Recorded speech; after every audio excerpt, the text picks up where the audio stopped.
बिस्मिल्लाहिर्रहमानिर्रहीम। इय्याका नअबुदु व इय्याका नस्तईन। मेरे पाकिस्तानियों, मैं सबसे पहले तो अल्लाह का शुक्र अदा करता हूं कि उसने आपके दिलों में डाला कि हर किस्म की रुकावट के बावजूद आप इतनी तादाद में आज मीनार पाकिस्तान यहां आए और मुझे सुनने आए। और इंशाअल्लाह आज जो मैं आपसे बातें करूंगा, मैं आपको ये बताऊंगा कि हमने अपने मुल्क को किस तरह इस दलदल से निकालना है, जिस दलदल में एक साजिश के तहत हमारी हुकूमत गिराई गई और इस मुल्क के बड़े बड़े जुराइम पेशा लोगों को हमारे ऊपर मुसल्लत किया गया। तो मैं आज आपको अपना प्रोग्राम दूंगा, लेकिन उससे पहले मेरे पाकिस्तानियों, एक चीज तो वाज़ेह हो गई, जो भी आज पावर में बैठे हैं उनको आज एक पैगाम जाना चाहिए कि लोगों का जुनून रुकावटों से नहीं रुक सकता, कंटेनर्स नहीं रोक सकते। एक अंग्रेजी में एक मुहावरा है कि no force, no army can stop an idea whose time has कम।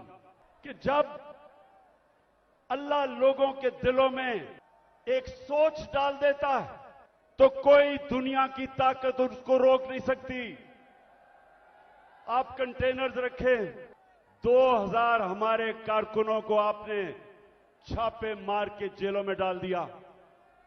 ये जलसा फेल करने के लिए खौफ और हिरासा फैलाया हुआ, सारे रास्ते में कंटेनर्स रख दिए।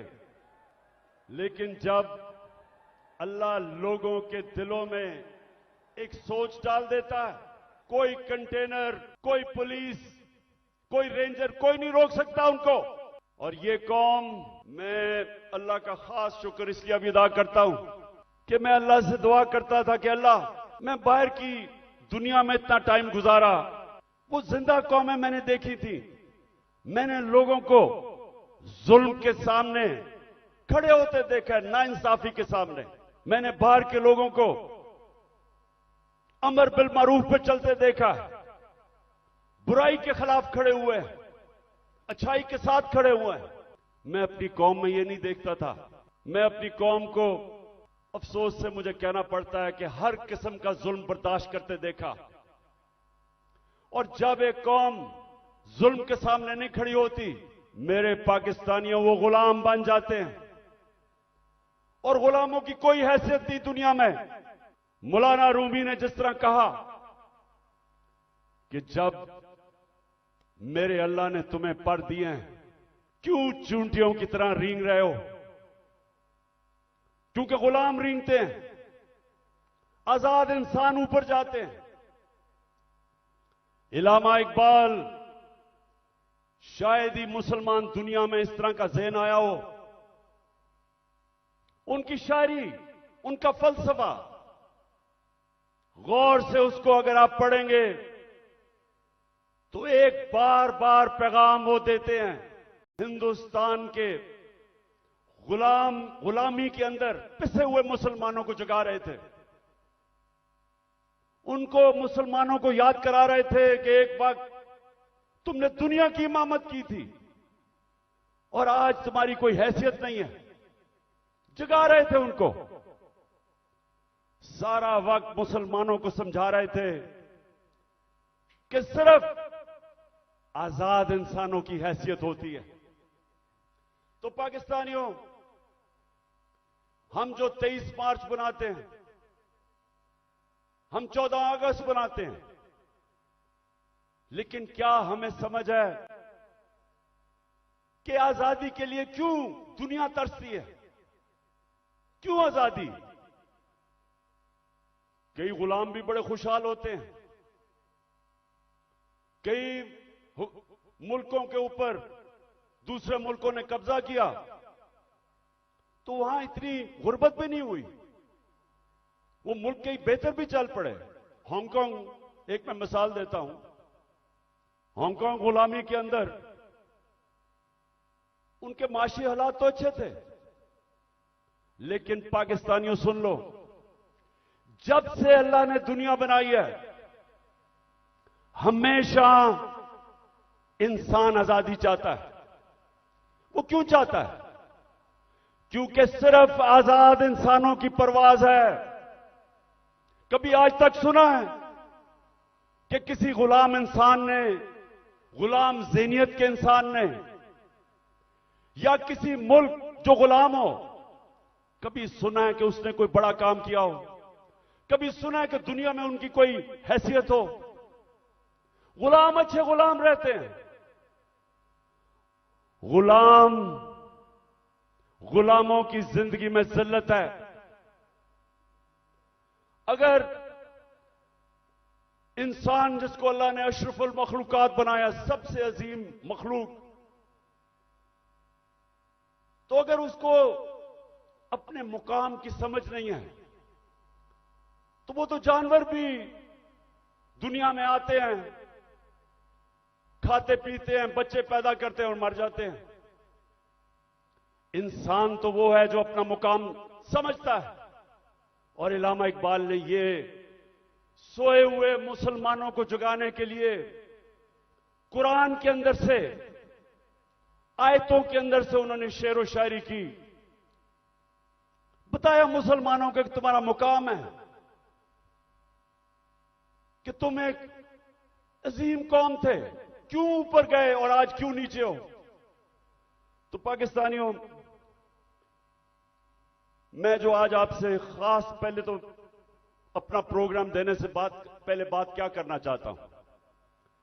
देखें, हमारा जो कलमा है ला इलाहा इल्लल्लाह, वो याद रखें। आप अल्लाह के सामने दावा कर रहे हैं कि मौला तेरे सिवा हम किसी के सामने नहीं झुकते।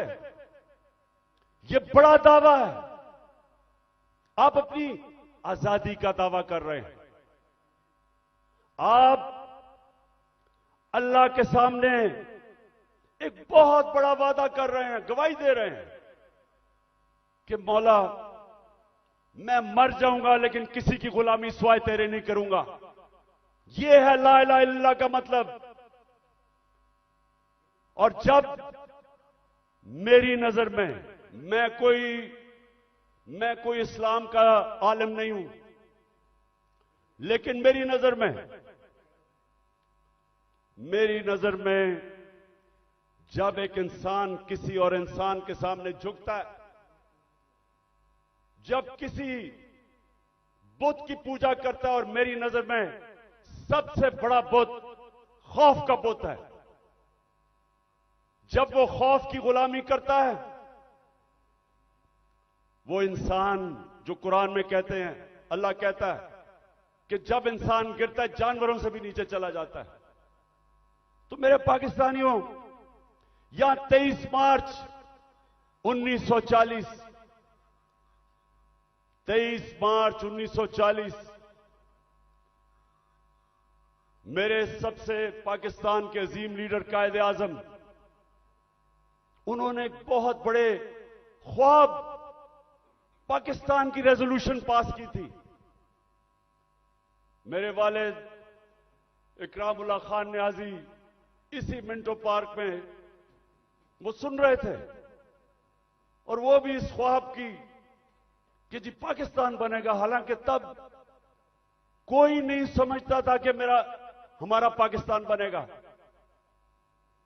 कायदे आजम जब अभी पाकिस्तान नहीं बना था, जब कराची में पाकिस्तान बनने से 3 हफ्ते पहले जब वो कराची आते हैं, तो अपने असिस्टेंट एडमिरल एहसन को कहते हैं, ये एडमिरल एहसन अपनी डायरीज में लिखते हैं, वो कहते, कायदे आजम कहते कि मैं नहीं समझता था मेरी जिंदगी में पाकिस्तान बनेगा। बड़ा मुश्किल था ये मुल्क बनना, बड़ा ख्वाब था।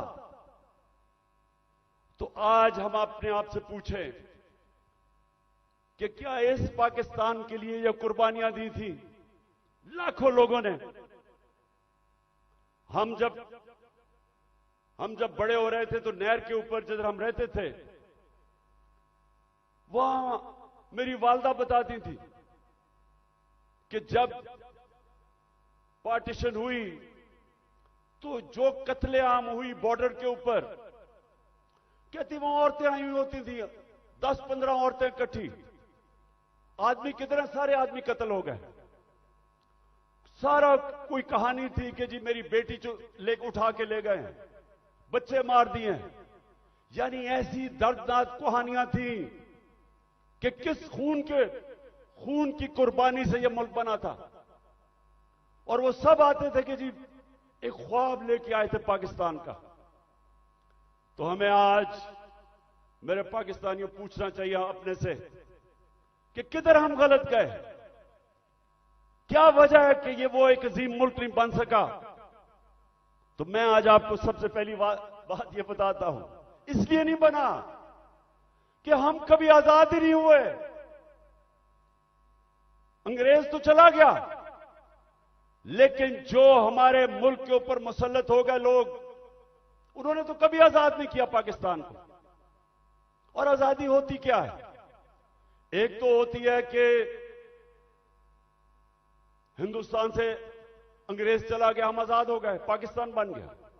लेकिन दूसरी आजादी, और ये मैं आज आपको पहले बात करूंगा और फिर अपना प्रोग्राम दूंगा, दूसरी आजादी क्या है, जो असल आजादी है। असल आजादी आपको इंसाफ देता है। एक कौम को असल आजादी तब मिलती है जिस कौम में कानून की हुक्मरानी होती है, जिधर इंसाफ होता है। और इंसाफ का क्या मतलब? कि जिधर ताकतवर और कमजोर कानून के सामने एक बराबर, जिधर कानून कमजोर आदमी को ताकतवर से तहफ्फुज देता है। जब एक माशरे के अंदर एक मुल्क का कानून एक कमजोर को ताकतवर से तहफ्फुज देता है, वो इंसानों को आजाद कर देता है। और वही आजाद इंसान मुल्क को उठा देते हैं। तो जो आजादी हमें रूल ऑफ लॉ से मिलनी चाहिए थी, कानून की हुक्मरानी से जो आजादी मिलनी चाहिए थी, वो नहीं मिली। क्यों नहीं मिली? पहले मार्शल लॉ लग गया। मार्शल लॉ का मतलब यह कि आपका आइन खत्म हो गया। जो ताकतवर है वो फैसला करेगा कि कौन सा कानून पे वो चलेगा और कौन से पे नहीं चलेगा। तो मार्शल लॉ लग गया। शुरू में जी लोगों ने बड़ा कहा कि हमारे मुल्क के हालात बड़े बुरे थे, सियासतदान तो काम के नहीं थे। तो चले जी ठीक है, मार्शल लॉ लग गया, हमें खतरा था हिंदुस्तान से।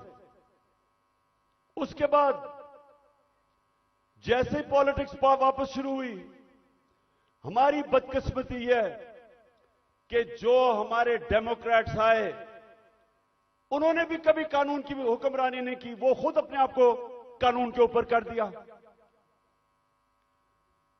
जब मार्शल लॉ आता था, कानून खत्म, आइन खत्म। लेकिन जब हमारे लोग जो डेमोक्रेट्स अपने आप को कहते थे, उन्होंने भी कानून को नहीं चलने दिया, अपने लिए एनआरओ ले लिया। बाकियों को, चोरों को बेशक पकड़ो, लेकिन हम कानून से ऊपर है। तो जब कानून की हुक्मरानी नहीं आई पाकिस्तान में, लोग तो आजाद नहीं हुए। तो यहां जंगल का कानून रहा है।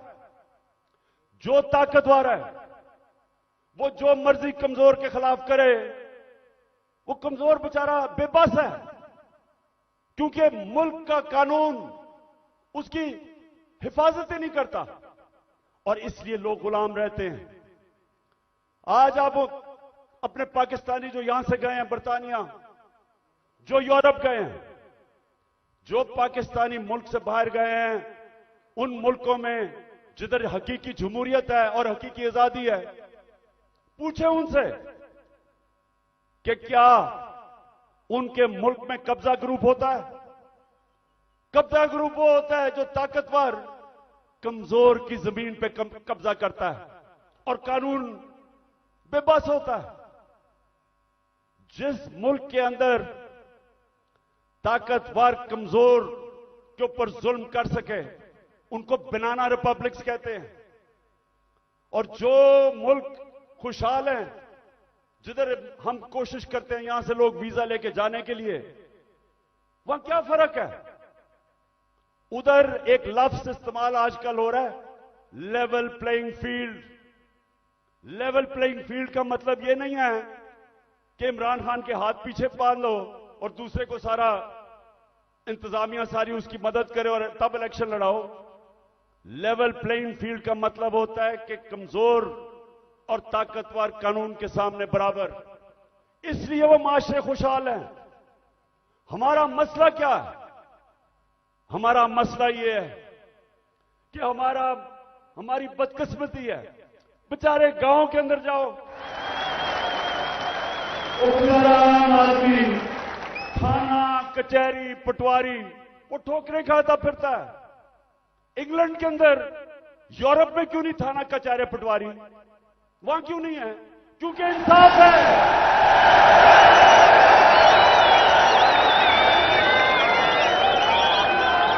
उधर का निजाम आजाद मुल्क है, वो लोगों को आजाद किया हुआ है, इसलिए वो खुशहाल हैं।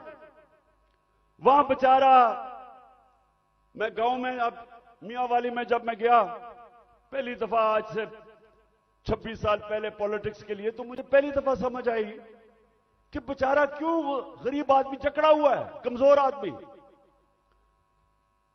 उसके घर चोरी हो, ताकतवर चोरी करवा दे, उसी के ऊपर पर्चा कर दे पुलिस, वो बेचारा ठोकरें खाता फिर रहा है। आजकल तो मैं अदालतों में जा रहा हूं तो मेरे ऊपर, आपको पता है या नहीं कि मेरी क्या करूं, सेंचुरी तो हो गई है मेरी, अब मैं 150 पे जा रहा हूं। 145 केस हो गए। वो बेचारे, अब मैं देखता हूं कि शुक्र अल्लाह ने मुझे कम से कम वकील दिए, मेरी पार्टी के वकील हैं जो साथ जाते हैं। वो बेचारा गरीब आदमी क्या करे? उसके ऊपर आप केस डाल दें, वो दहशतगर्दी का केस, 40 दहशतगर्दी के केस है मेरे ऊपर, 40। तो सोचे वो बेचारा गरीब आदमी, उसका मुखालिफ हो, उसकी जमीन पे कब्जा करना हो, कुछ भी हो, उसके ऊपर केस डाल दे, वो सारी जिंदगी बेचारा तबाह हो जाता है। ये है गुलामी। सिंध में जाएं, जो सिंध के अंदर जुल्म है आप अंदाजा ही नहीं कर सकते। जो वहां के इस वक्त मुसल्लत हैं, जिसको जरदारी सिस्टम कहते हैं, कोई लोग उनके सामने बेबस हैं, मिजाल नहीं है कुछ कर सके। पुलिस थाने जाएंगे, वहां डरते हैं, गुंडे पाले हुए हैं जो उनको पैसे ले लें, कुछ कर दें, डराएं धमकाएं, कोई आदमी आवाज अपनी नहीं उठा सकता जुल्म के खिलाफ।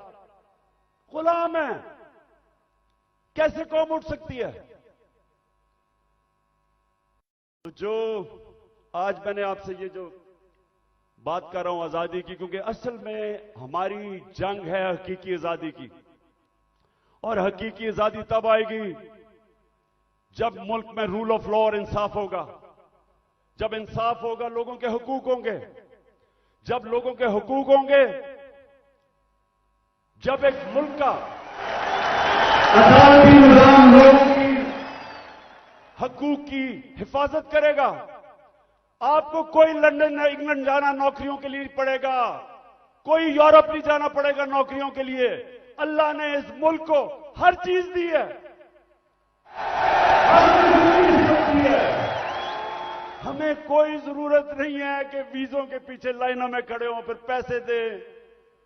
बेचारे वो पाकिस्तानी, मैं तो खैर सब पे भी दिल रोता है, लेकिन जो पाकिस्तानी, कितने लोग हमारे डूबे हैं कि रात में वो छोटी सी किश्तियों के अंदर किसी तरह यूरोप में घुसते घुसते, हमारी बेचारी हॉकी प्लेयर वो जा रही थी कि किसी तरह वो यूरोप चली जाए, वो बेचारी डूब गई और लोगों के साथ।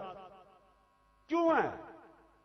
इसलिए नहीं कि पाकिस्तान में वसाइल की कमी है। मैं 3.5 साल जब प्राइम मिनिस्टर रहा हूं, मुझे खुद हैरत होगी कि अल्लाह ने इस मुल्क को क्या क्या नेमतें बख्शी हैं। लेकिन जब कानून ही नहीं है, जब इंसाफ ही नहीं है, जब जिसकी लाठी जिसकी भैंस, जब तक पर गोबर नहीं करे, वो मुल्क कैसे उठ सकता है? कौन सी आप इकोनॉमिक पॉलिसी लेके आएंगे उस मुल्क में जिधर इंसाफ ही नहीं है, जिधर कॉन्ट्रैक्ट एनफोर्समेंट नहीं है, जिधर रूल ऑफ लॉ नहीं है? आप जो मर्जी कर लें, उस मुल्क की किस्मत तो तबाही है। इसीलिए हजरत अली ने फरमाया था कि कुफर का निजाम चल जाएगा लेकिन जुल्म का निजाम नहीं चल सकता। जब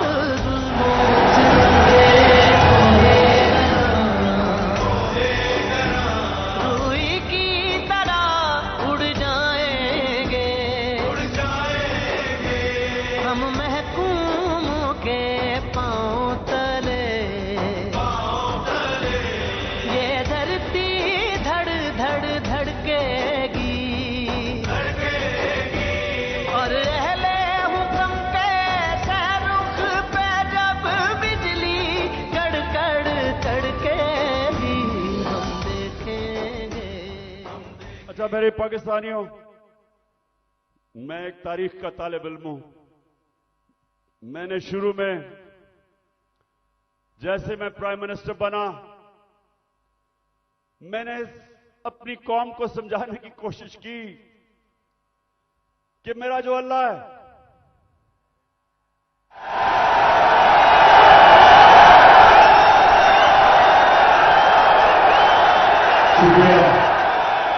मैंने लोगों को समझाया कि मेरा जो मौला है उसका कुरान में कहता है कि एक इंसान उसका हबीब है, वो मेरे नबी सल्लल्लाहु अलैहि वसल्लम है। और वो कुरान में हमें हुक्म करता है अल्लाह कि उनकी जिंदगी से सीखो। क्यों करता है? क्योंकि दुनिया की तारीख में कभी कोई इंसान को इतनी कामयाबी नहीं मिली, दुनिया की तारीख में कोई इतना बड़ा लीडर नहीं आया जो मेरे नबी सल्लल्लाहु अलैहि वसल्लम, उनके करीब कोई नहीं आया और ना आ सकता है, चाहे आप मुसलमान हैं या नहीं। किसी इंसान ने वो अचीव नहीं किया। तो जब अल्लाह का हुक्म है कि उनकी जिंदगी से सीखो, तो उनकी जिंदगी एक तो उनके अमाल है, लेकिन मदीना की रियासत उनकी सुन्नत है। और अल्लाह जब हमें हुक्म देता है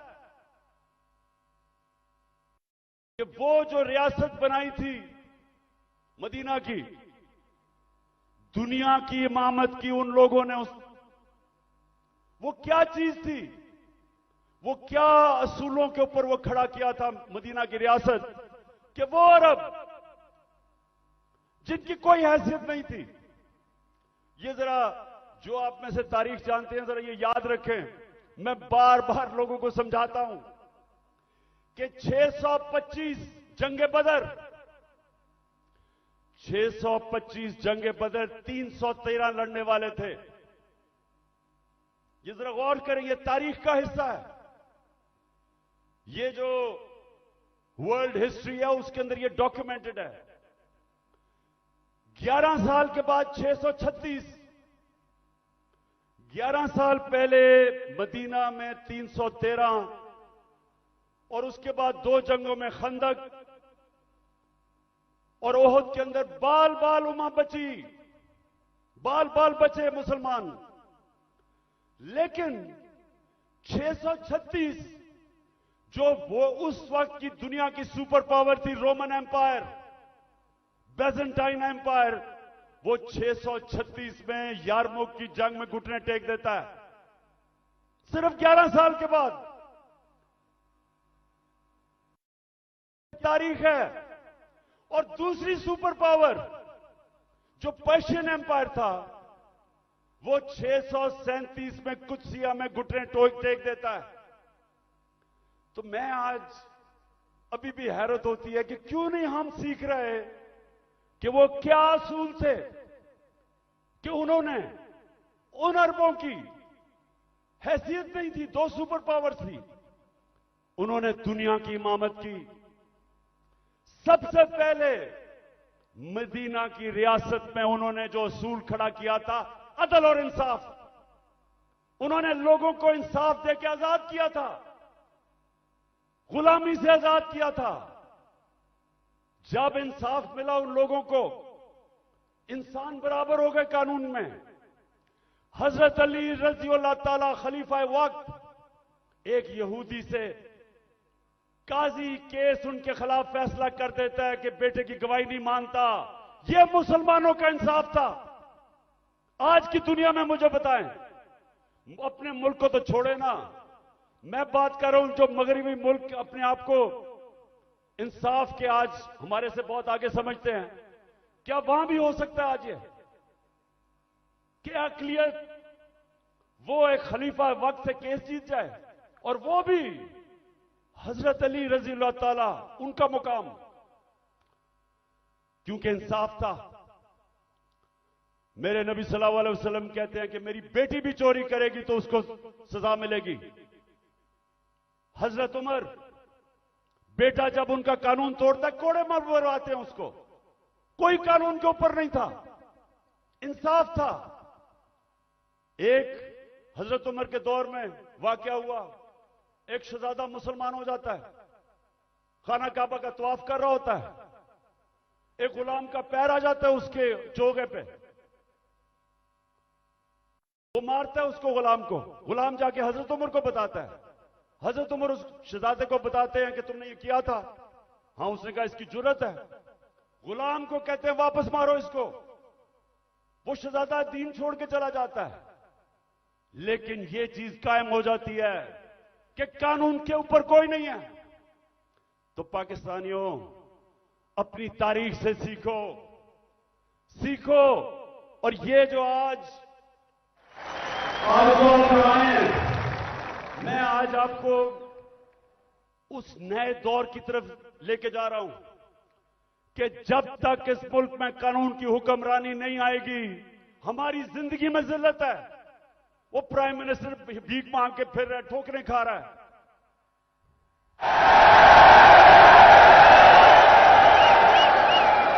अब तो खैर जनरल बाजवा का बयान आ गया है कि 40 मिनट में इसको बुरा भला कहता था, चुप करके शहबाज शरीफ मेरी बात सुनता था।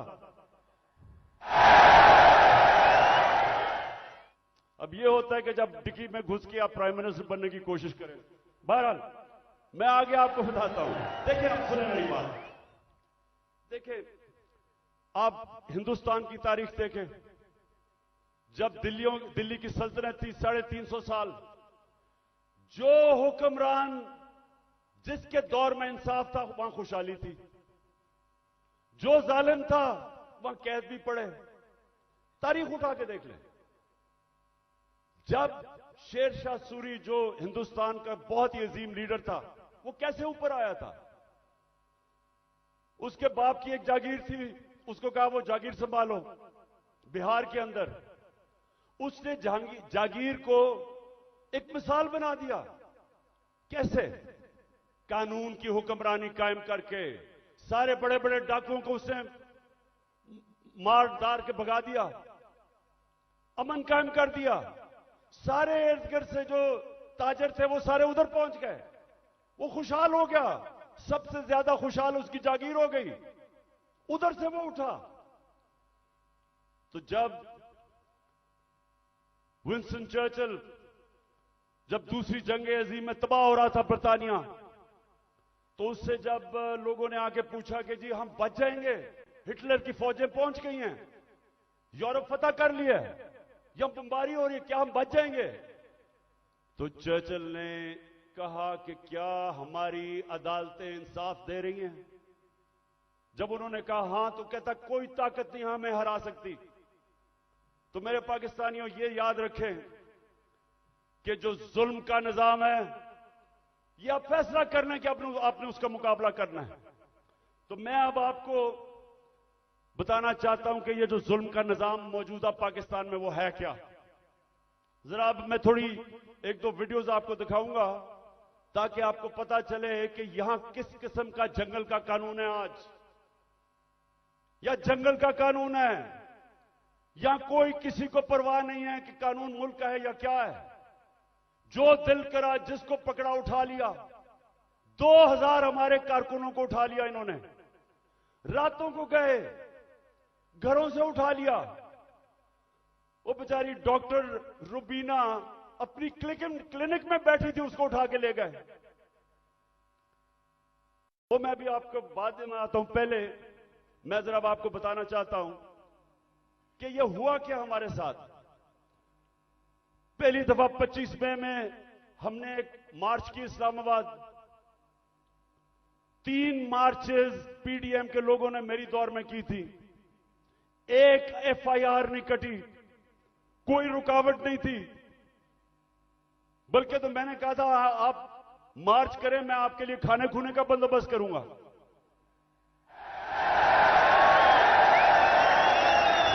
और मुझे बेचारे बिलावल पे बड़ा अफसोस था, वो मुझे डर था रोई ना पड़े, तो मैंने कहा मैं तुम्हारे लिए खाने का बंदोबस्त कर दूंगा। जब 25 मई को हमने मार्च की, लोगों के घरों में घुस के 3-3 बजे पुलिस ने लोगों को उठाया, पकड़ के ले गए लोगों को। वो हमने जो कभी तस्वर नहीं किया पाकिस्तान में होगा। वहां जाके इन्होंने जो शेलिंग की, जो इन्होंने लोगों से जुल्म किया, औरतें बच्चे, वो सारी हमारे पास डॉक्यूमेंटेड है। फिर अब इस साल आ जाए 8 मार्च को हमने परमिशन लेके अपनी इलेक्शन की रैली शुरू की। जमान पार्क से शुरू करनी थी। जरा ये अब गौर से सुने हुआ क्या। पुलिस हमें परमिशन देती है, सुप्रीम कोर्ट के हुक्म के ऊपर 30 अप्रैल को पंजाब का इलेक्शन अनाउंस होता है। हम अपने इलेक्शन की रैली का आगाज करते हैं। सुबह को एकदम मुझे खबरें आती हैं कि जनाब पुलिस टीयर गैस शेल लेके तैयारी करके वो सारी जगह उन्होंने नाके लगा दिए। हमें परमिशन मिली हुई थी, इलेक्शन अनाउंस हो गया है। उसके बाद खबरें आती हैं कि जी वो पुलिस ने जिधर जिधर रैलीज आ रही थी उनके ऊपर अटैक कर दिया, टीयर गैस कर दी, लाठीचार्ज कर दिया। मुझे समझना है कि ये हुआ क्या है। उसके बाद आहिस्ता आहिस्ता जब मुझे घर में खबरें आई, मैं समझ गया। इश्तिहार हमारे लोगों को उसमें डालना चाहते थे। मैंने रैली खत्म कर दी। मुझे डर था कि ये तसादम चाहते हैं, क्योंकि इलेक्शन नहीं चाहते। जो इलेक्शन चाहता है वो तसादम, वो फसाद तो नहीं चाहेगा। इलेक्शन जो नहीं चाहते, जो डरे हुए हैं, जो भाग रहे हैं, वो उनकी कोशिश थी कि किसी तरह फसाद हो और इलेक्शन आगे चले। मैं कैंसिल कर देता हूं, अगले दिन फिर अनाउंस करते हैं, फिर इजाजत नहीं देते, फिर कैंसिल कर देते हैं। लेकिन जो वो 8 मार्च को हुआ, मैं ये चाहता हूं कि जरा ये आप वीडियो देखें कि एक पुरअमन रैली जिसकी इजाजत है उसे हुआ क्या, ये जरा देखें पहले। इन्होंने कुछ मिलाया पर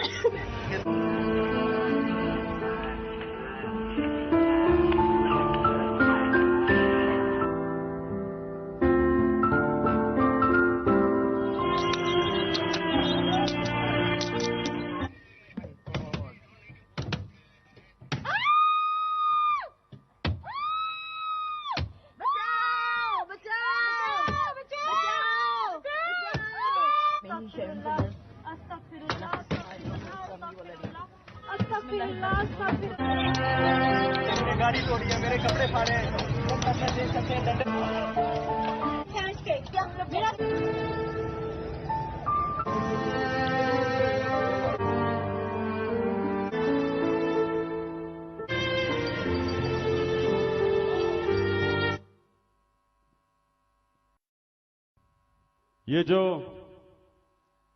ये जो आपने देखा, ये आराम से रैली में लोग जा रहे हैं और उनके ऊपर ये पुलिस का तशद्दुद होता है। लेकिन जो सबसे तकलीफदेह चीज है, मैं वो चाहता हूं आप देखें।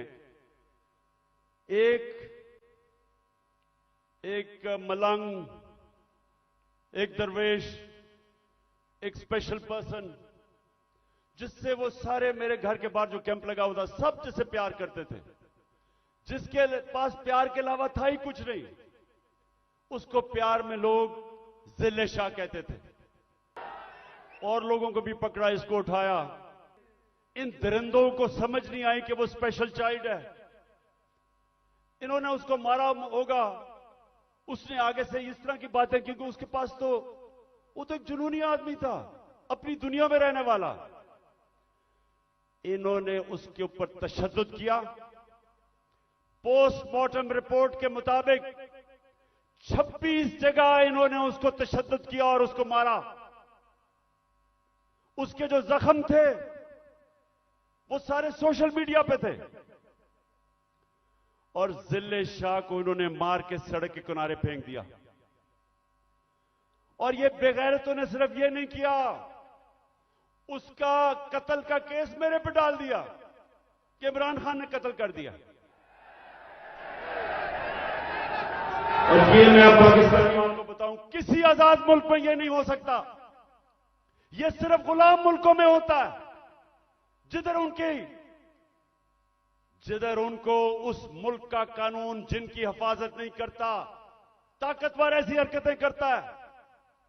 ये सारे पाकिस्तान में आज कमजोर लोगों से होता है, उन पे जुल्म भी होता है और पर्चे भी उन पे कटते हैं। ये जिले शाह को जिस बेदर्दी से इन्होंने कत्ल किया, मेरे पाकिस्तानियों, मैं तो अल्लाह के सामने ये वादा कर बैठा हूं कि अल्लाह मुझे जिंदगी दे, जिन्होंने इसको कत्ल किया था, इनको इस मुल्क में कानून के तहत, वैसे नहीं, दिल तो मेरा करता है वैसे इनको बंदोबस्त करूं, लेकिन कानून के तहत। ये इंसान नहीं है, ये दरिंदे भी नहीं है।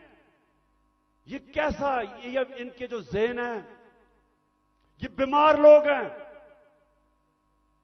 और इन्होंने उसके बाद मेरे पे कत्ल का केस किया। उसके बाद 3 दिन के बाद इनको अकल आई, फिर कहते एक्सीडेंट में मर गया। उसके बाद क्या हुआ, आप जरा आगे सुने। उस दिन यह हुआ 14 मार्च मेरे घर एक वारंट लेके आ गया। मैंने उनको समझाया कि जो वारंट थी वो गैर कानूनी थी। मेरे पास बेल थी 18 मार्च की, जो मैंने पहले ही फैसला किया था कि मैंने इस्लामाबाद जाना है अदालत में। तो मैं तो पहले ही जा रहा था, पुलिस आ गई, जी आपको इस्लामाबाद लेके जाना है। मैंने श्योरिटी बॉन्ड दिया वकील ने।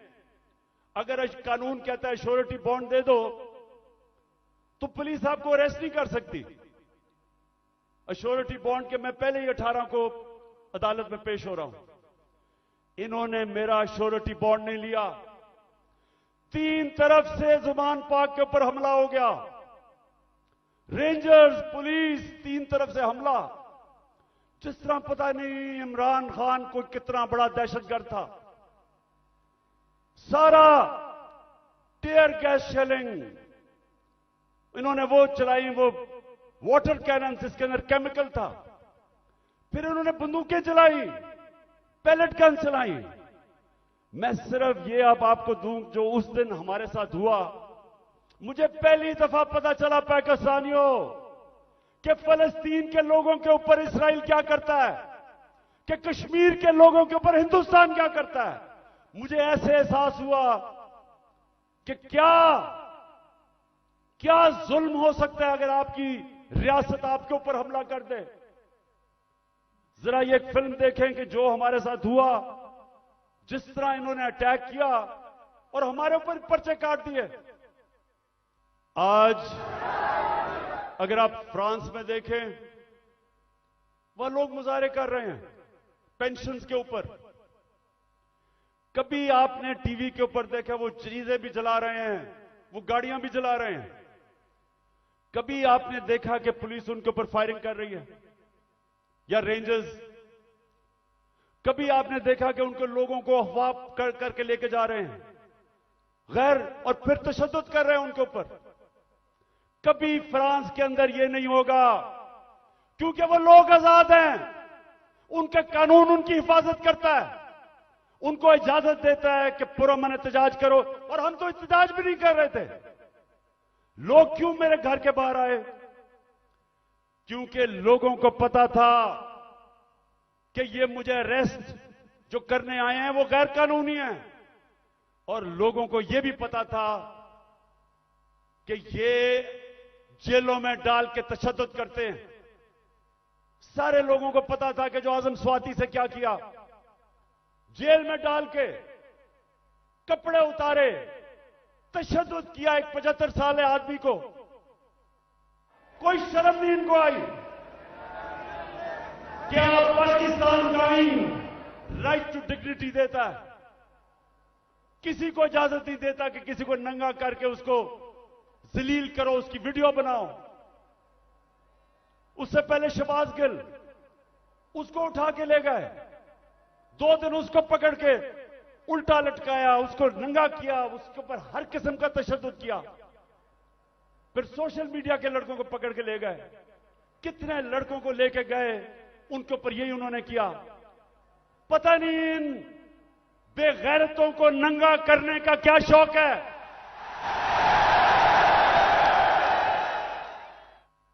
जो ये कर रहे हैं इनको साइकाट्रिस्ट के पास लेके जाएं। ये नॉर्मल लोग नहीं हैं, ये ज़हनी मरीज हैं। बच्चों को जाकर नंगा करके उनकी तस्वीरें उनको डरा धमका देते हैं। और लोगों को सब, जो मेरे घर के बाहर क्यों लोग आए? लोग इसलिए आए कि लोगों को पता ये बदनीयत लोग हैं। ये जो फैसले कर रहे हैं कि उसको पकड़ के लेके जाओ, जब पता था कि मेरी बेल है और गैर कानूनी चीज पे कोई केस मेरे ऊपर नहीं है, हर दूसरे दिन कोई नया केस आ जाता है। क्या कौम 50 साल से मुझे जानती है? क्या कौम मानेगी कि इमरान खान दहशतगर्द है? 40 दहशतगर्दी के केस है, कत्ल का केस है, दीन मजहब का केस है, तौहीन मजहब का, गद्दारी का केस है। जो लोग इस मुल्क से पैसा लूट के बाहर गए वो तो फैसले कर रहे हैं आज। जिन लोगों ने फौज के खिलाफ वो मेमो गेट के अंदर जरदारी ने जो अमेरिकनों को कहा कि हमारी फौज से बचा लो, वो आज फैसले कर रहा है मुल्क के। उधर नवाज शरीफ जिसने डॉन लीग्स के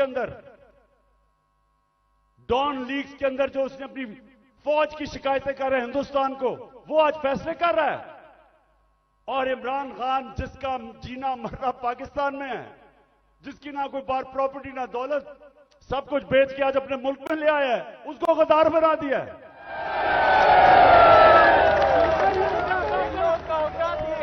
तो लोगों ने, और मैं आपको एक और वाकया बताऊं, इतनी 26 घंटे मेरे घर के ऊपर हमले हुए, आखिर में इतनी टेयर गैसिंग की, रेंजर्स आ गए, 72 बंद गाड़ी ले आए मेरे घर के बाहर, आर्मड कार, कि पता नहीं कलभूषण से भी ज्यादा बड़ा कोई गद्दार बैठा हुआ है वहां। तो आखिर में लड़के थक गए, वो सारे डरे हुए थे कि इनकी नीयत ही नहीं ठीक। पहले इन्हीं लोगों ने तो पहले मुझे कत्ल करने की कोशिश की है, अब यही लोग अब मुझे जेल में लेके जाएंगे, सब डरे हुए थे। तो मैंने जब सुबह आखिर में इन्होंने एक इतनी बड़ी वारदात की जो आर्मड कार के साथ आ गए, तो मैंने उनको सबको कहा, 50 लड़के रह गए थे, मैंने उनका देखो बात सुनो, मैं यहां खून नहीं चाहता, तो मैं अपना बैग पैक किया हुआ था, मैं क्या मैं जा रहा हूं, मैं अपने आप को हिरासत में देने लगा हूं क्योंकि मैं नहीं चाहता आपका किसी का खून हो। वो सामने लेट गए, उन्होंने कहा हमने नहीं जाने देना कि ये आपको मार देंगे। और जो इन्होंने किया है, हमारे लोगों को जिस तरह उठा के तशद्दुद किया है, वो ठीक कह रहे हैं। ये जो आज पाकिस्तान में हो रहा है ये तो कभी हुआ ही नहीं है। 2000 लोग हमारे उठाए इन्होंने, और कैसे लोग उठाए? अजहर मशवानी सोशल मीडिया का बेचारा नौजवान, उसको पता ही नहीं कि किधर उठा के ले गए। उसके मां बाप की मुझे मैसेजेस आ रही हैं कि जी वो मेरा बेटा किधर गया। उसकी बहनें कर रही हैं, भाई आए हैं। उसको हसान न्याजी, मेरा भांजा, इंग्लैंड से बैरिस्टर बन के आया कि जी मैं पाकिस्तान की खिदमत करूंगा। वो बेल लेके आया, उसको उठा के ले गए। और क्योंकि वो मेरा भांजा था, उसके ऊपर उन्होंने तशद्दुद किया। वही उन्होंने जो किया कि उसको जलील करने के लिए जो सबसे करते हैं बेगैरत लोग, कि शर्म नहीं आती कि आप उनके कपड़े उतारें और आप उनको जलील करें। जलील तो आप हैं, अल्लाह कभी जलील नहीं होने देता किसी को, उसके हाथ में इज्जत और जिल्लत है। सहाफियों, जो इमरान खान की कवरेज देता है, पहले इन्होंने वो अशरफ शरीफ, मैं तो उसको सलाम करता हूं कि पाकिस्तान की तारीख में इस पाए का जर्नलिस्ट, इन्वेस्टिगेटिव जर्नलिस्ट आया ही नहीं कभी। वो आदमी जिसकी कोई कीमत नहीं थी, जमीर की कीमत नहीं थी। खौफ को काबू पा चुका था। धमकियों के बावजूद वो खड़ा था राह हक पे, मुल्क से बाहर गया, कत्ल करवा दिया। साबर शाकर मुल्क से बाहर है, डॉक्टर पीरजादा वो मुल्क से बाहर है। जो आदमी इमरान खान की कोई पॉजिटिव चीज उसके पीछे पड़ जाते हैं। बोल चैनल, उसके सरबराह को पकड़ के जेल में डाला, तशद्दुद किया। ARY के ऊपर पूरा जोर लगाया हुआ कि इमरान खान को ना दिखाओ। सिर्फ जो इनके बिके हुए पालतू चैनल्स, उनको सारा वो चले, जो प्रोपेगेंडा इमरान खान, वो ठीक है। लेकिन जो थोड़ी पब्लिसिटी देते, जो सहाफी, सोशल मीडिया, उनके पीछे पड़ जाते हैं। कब पाकिस्तान में इस तरह की सख्ती थी? और कोशिश किसी तरह कर रहे हैं कि लोगों के ऊपर इतना खौफ तारी हो जाए, लोग इतना डर जाएं कि लोग इन जालिमों को कबूल कर लें। तो मेरा आज अपनी सारी कौम को पैगाम है ये कि देखें, ये जो खौफ है, मैं जो नजर देख रहा हूं अपने मुल्क में, उन्होंने आज भी कहा कि जी दहशतगर्दी होगी, सिक्योरिटी, मैं देख रहा हूं इतनी ख्वातीन आई हुई है, उसके बावजूद क्योंकि खौफ के ऊपर काबू पा लिया है, कौम आजाद हो रही है। और ये कौम जिस तरफ अब निकल गई है, कोई लोग जो ऊपर समझता है कि इनको गुलाम बना सकता है, उसको गलतफहमी में नहीं रहना चाहिए। ये अब वो कौम, और इंशाल्लाह उस रास्ते पर निकल गई है जो एक बड़ा अजीम ख्वाब पाकिस्तान का था। पाकिस्तान का अजीम ख्वाब सिर्फ आजाद पाकिस्तानी बना सकते हैं, गुलाम नहीं बना सकते।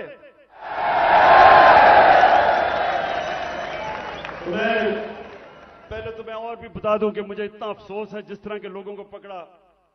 आमिर मुगल हमारा, उसके बच्चों को ले गए, वो हमारा कारकुन इस्लामाबाद में बच्चे पकड़ के ले गए उसके। ये कब हुआ है?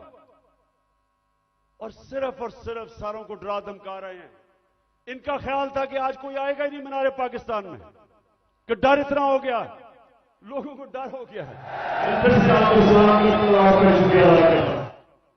अच्छा जी, मैं अब दूसरी चीज पे आता हूं।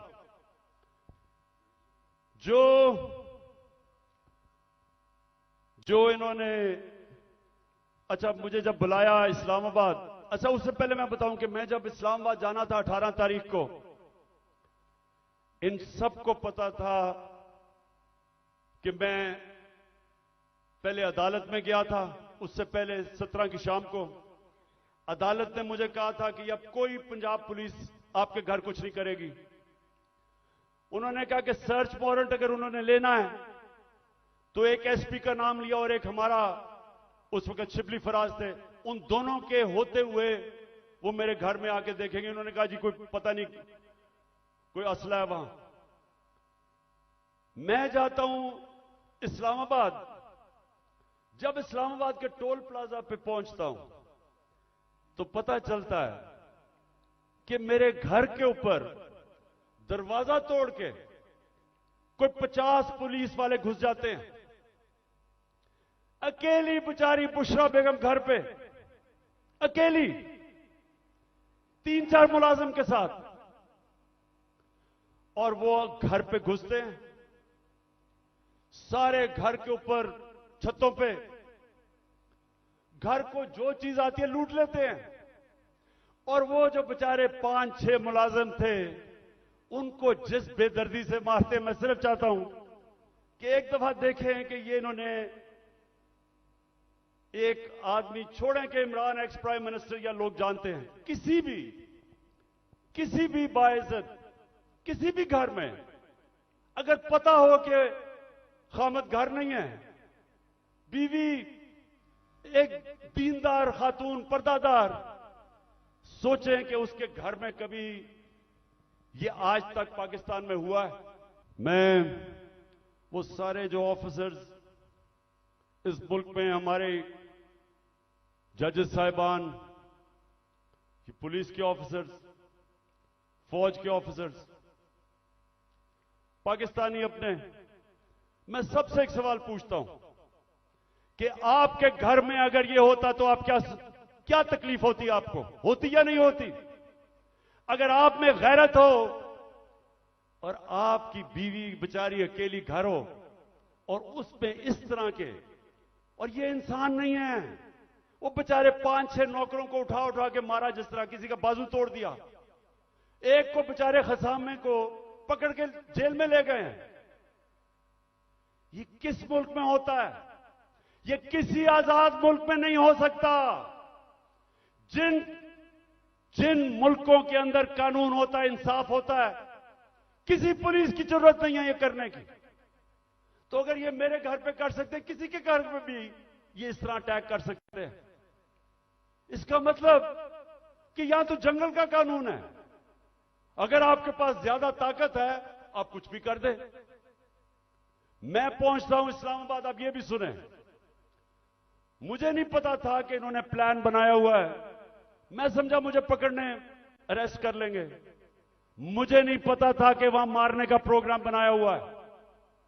मैं वहां से जब जुडिशियल कॉम्प्लेक्स पे गया, सारे रास्ते टीयर गैसिंग कि किसी तरह इमरान खान अकेला हो जाए, लोग इसके साथ ना हो। लोग आके घरों से लोग निकल के साथ चलना शुरू हो गए, उनके ऊपर टीयर गैसिंग। अब मैं आखिर में पहुंचता हूं अपनी हाजिरी लगाने के लिए अदालत में। 5 घंटे लगते हैं मुझे टोल प्लाजा से, इस्लामाबाद से जुडिशियल कॉम्प्लेक्स, जो 20 मिनट का रास्ता था। सारा रास्ता पुलिस और रेंजर्स के, जिस तरह कालभूषण से भी बड़ा, जिस तरह मैंने कहा कोई दहशतगर्द आ रहा है। 40 मिनट में बाहर खड़ा रहता हूं, और जब बाहर पहुंच रहा होता हूं तो ऊपर से पुलिस पत्थर फेंक रही होती है, लोगों को इश्तियाल दे रही होती है कि किसी तरह वहां तसादम हो, और तसादम के अंदर इमरान खान को कहें जी वो मुर्तजा भुट्टो टाइप कत्ल हो गया। जरा ये सोचें कि ये कभी किसी पाकिस्तान के पॉलिटिकल पार्टी के हेड से हुआ ये। अब पहले तो आप जुडिशियल कॉम्प्लेक्स से देखेंगे पुलिस पत्थर मार रही है। अब ये पहले पथराव कर रहे हैं, नीचे लोगों को इन्होंने इश्तियाल में डाला, और फिर मैं जब गाड़ी दरवाजा खोलता हूं तो सामने, आपके सामने, वो गाड़ी के सामने पुलिस देखे और वो मारना शुरू कर देती है। और फिर हमारा एक पीटीआई का एक कारकुन आता है मेरी गाड़ी में, और वो अंदर से आता है, कहता है जल्दी से निकलें, यहां अंदर सारा नामालूम अफराद कब्जा करके बैठे हुए हैं, सीटीडी की वर्दियों में वो हैं, और उनका कोई और, उनके अज़ाइम कुछ और हैं, और अल्लाह बचाने वाला है कि हम बिल्कुल ठीक टाइम पे वहां से निकलते हैं। जब निकलते हैं तो आईजी इस्लामाबाद पुलिस वालों को गालियां निकालते, तुमने निकलने क्यों दिया। ये हो रहा है आज मेरे साथ। वापस आता हूं, पता चलता है जी एक और ऑपरेशन की तैयारी हो गई है। 1000 रेंजर तैयार बैठे हुए हैं, क्योंकि पुलिस अब झिझक रही है जमान पाक पे अटैक करने के लिए, तो 1000 रेंजर तैयार किए हुए हैं जमान पाक को फतह करने के लिए। तो वो मुझे पता चलता है, मैं टीवी पे आके लोगों को बताता हूं प्लान क्या है। प्लान तो मुझे अंदर से पता चलता है। जिस तरह जब मुझे कत्ल करने लगे थे तो मैंने 1.5 महीना पहले सारी कौम को बताया था कि इन्होंने दीनी इंतहा पसंद के नाम पे वारदात करनी है, और वही हुआ। तो फिर मुझे तो अंदर से इंफॉर्मेशन थी कि इन्होंने क्या करना था। तो बहरहाल अब मैं आगे चलता हूं। जो 30 अप्रैल का इलेक्शन उन्होंने डिले किया, ये कौम जरा गौर से सुन लो। अब ये जो मुल्क में अब जंगल का कानून आ रहा है और तकरीबन आ गया, ये जो इन्होंने किया है कि जब आइन कहता है कि 90 दिन में इलेक्शन होगा, जब पाकिस्तान का सुप्रीम कोर्ट कहता है कि 30 अप्रैल को पंजाब का इलेक्शन है, तो किस मुंह से इलेक्शन कमीशन ने कहा कि जी अक्टूबर में इलेक्शन होगा? हमारे पास जी कहते पैसे नहीं है। तो मुझे ये इलेक्शन कमीशन मुझे ये बताए कि मुल्क का तो तुमने वैसी तवालियां निकलता जा रहा है, तो अक्टूबर में किधर से पैसे आएंगे? तो इसका मतलब तो इलेक्शन होंगे नहीं। कभी इस तरह का सुना है किसी महजब माशरे में कि आइन कह रहा है कि इलेक्शन होंगे और ये कहते पैसे नहीं है जी इसलिए इलेक्शन नहीं? झूठ बोला कि जी IMF कह रहा है। IMF ने तस्दीक की कि हम नहीं कह रहे। तो कोशिश क्या है इनकी? इलेक्शन से भागो। अगर आइन तोड़ना पड़ता तो तोड़ो। किसी तरह इमरान खान इलेक्शन के में जीत के इक्तदार में ना आ जाए, बस ये 1 पॉइंट एजेंडा है। उसके लिए हम अदालत में जा चुके हैं और मैं आज सारे पाकिस्तान की लीगल कम्युनिटी को यहां से अपील कर रहा हूं कि ये वो वक्त आ गया है कि आज आपने स्टैंड ना लिया, अगर आज आप आइन के साथ ना खड़े हुए, तो उसके बाद मुल्क में कानून खत्म। जो ताकतवर चाहेगा वही कानून होगा। जब वो फैसला करेगा कि इलेक्शन है तो तभी इलेक्शन होगा। तो पाकिस्तानियों, हमने सबने पाकिस्तान के सुप्रीम कोर्ट के साथ खड़ा होना है। हमने पाकिस्तान के आइन के साथ खड़े होना है। अब मैं सिर्फ माशरत के ऊपर 2-3 चीजें कहना चाहता हूं, क्योंकि 6 लोग आटे की लाइनों पे खड़े होकर बेचारे जान बहाक हो गए। मैं सबसे पहले सवाल पूछता हूं कि अगर आपने आटा बांटना है तो क्या यह तरीका है कि इस तरह लोगों को जलील खड़ा करके, जिल्लत देके, कभी इस तरह भी आटा बांटा जाता है? हमने अपने एहसास प्रोग्राम में 14,000 रुपया जो स्टाइपेंड दिया था गरीब लोगों को, स्कूलों के अंदर बुलाया, मुहज़्ज़ब तरीके से बिठाया, उनको आराम से इज्जत से पैसे दिए, इस तरह जलील नहीं किया। मैं आज सिर्फ यह सवाल पूछना चाहता हूं कि कौन सी ऐसी चीज, क्या क़यामत आ गई कि हमारे पिछले अप्रैल के अंदर जब हमारी हुकूमत थी 1 किलो आटा 55 रुपए का था, आज 115 रुपए का गवर्नमेंट का रेट है और बाजार में 155 रुपए का मिल रहा है 1 किलो। क्या हुआ? कौन सी क़यामत आ गई कि 3 गुना ज्यादा आटा बढ़ गया? वो आजकल इंटरव्यू देते हैं, तो एक इंटरव्यू में कहा उसने कहा इमरान खान बड़ा खतरनाक था पाकिस्तान के लिए, शायद इसलिए उसने हटाया और इनको ले आया। तो मैं उससे पूछता हूं कि आज जरा मुझे ये सिर्फ इन सवालों का जवाब दे दे कि आज, पहले मैं तेल पे आता हूं, आज दुनिया की आलमी मार्केट के अंदर जो तेल बिक रहा है वो $70 से $75 इस पे तेल बिक रहा है। हमारे दौर में $110 से $115 पे था। अब मुझे यह बताएं कि हम तो ₹150 लीटर डीजल और पेट्रोल तकरीबन ₹150 का बेच रहे थे। आज क्या हो गया है? आज बताएं कि ₹293 का डीजल और ₹272 का पेट्रोल, तो दुनिया में तो तेल तकरीबन आधा हो गया है। तो हमें यह समझाएं कि आटा भी उस्मानों पे। आज जो पाकिस्तान की जो हर हफ्ते वीक ऑन वीक जो कहते हैं एसपीआई जो महंगाई है वो 47% पे पहुंच गई है। सारे पाकिस्तान के महंगाई के रिकॉर्ड टूट गए। हिंदुस्तान जब हमारी हुकूमत थी तो हिंदुस्तान में महंगाई 5.5% थी, पाकिस्तान में 10% के करीब थी। तो आज ये बताएं कि हिंदुस्तान में तो महंगाई गई है 6.5% और पाकिस्तान में पहुंच गई है 31%।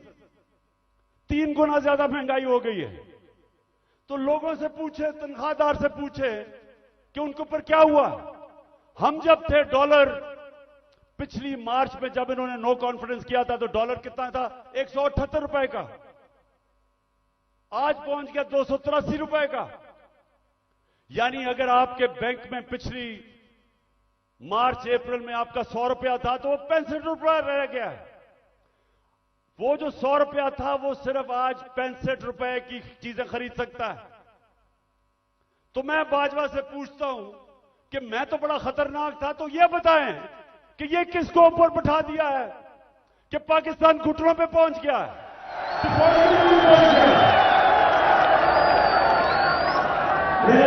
आपको आज से 10 महीने पहले मैंने एक स्टेटमेंट दी थी, समी इब्राहिम के साथ वो इंटरव्यू था।